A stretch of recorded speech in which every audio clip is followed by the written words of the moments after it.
Hello, welcome to Session 3 on Learning Disabilities. Brought to you by 2.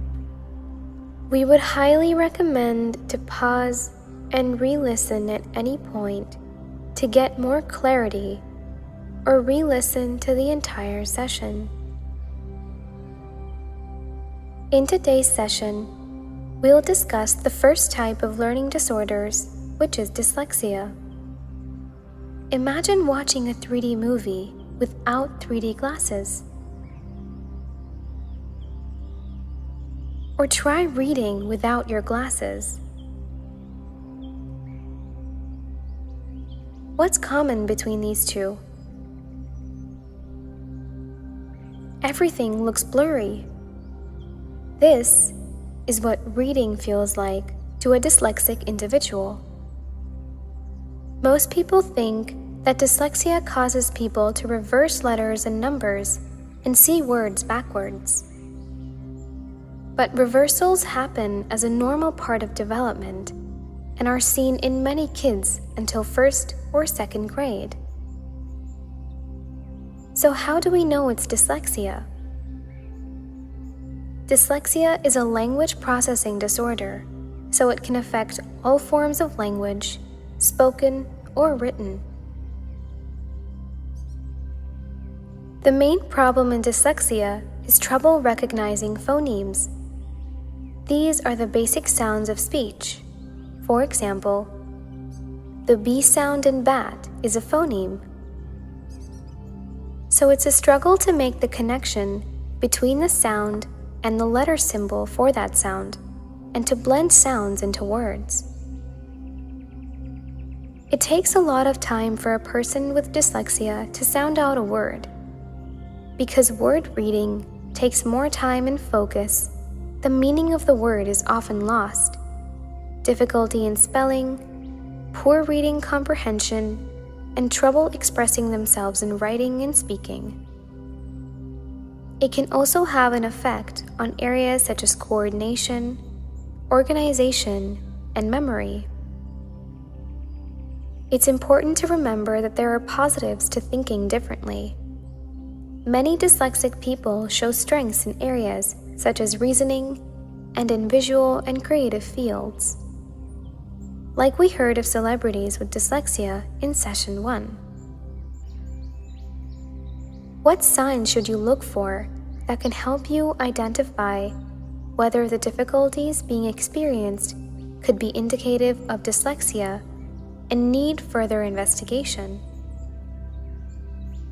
Each person with dyslexia will experience the condition in a way that is unique to them, and as such, each will have their own set of abilities and difficulties. Let's see how it shows in the preschool age.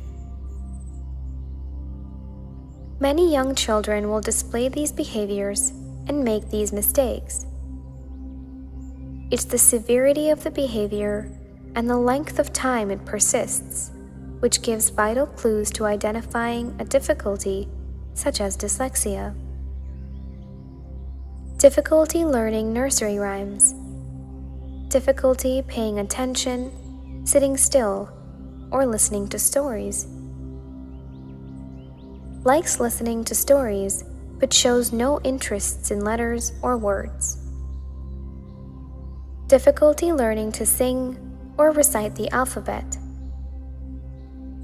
A history of slow speech development. Muddles words, for example, cucumber, flutterby, and Betty tear. Difficulty keeping simple rhythm. Finds it hard to carry out 2 or more instructions at a time. For example, put the toys in the box, then put the box on the shelf. But is fine if tasks are presented in smaller units. Forgets the names of teachers, friends, colors, and so on. Poor auditory discrimination. Confusion between directional words, for example up or down. family history of dyslexia and/or reading difficulties, difficulty with sequencing, for example, colored beads or classroom routines, substitutes words, for example, lampshade for lamppost, appears not to be listening or paying attention, obvious good and bad days for no apparent reason. Remember, paying attention to normal developmental milestones for toddlers and preschoolers is very important. May be an early sign of a learning disability, and problems that are spotted early can be easier to correct. You know your child better than anyone else, so if you think there's a problem, it doesn't hurt to get an evaluation. You can also ask your pediatrician for a developmental milestones chart. Thank you for joining in today. Tune in to our next session on how dyslexia shows up in primary school age.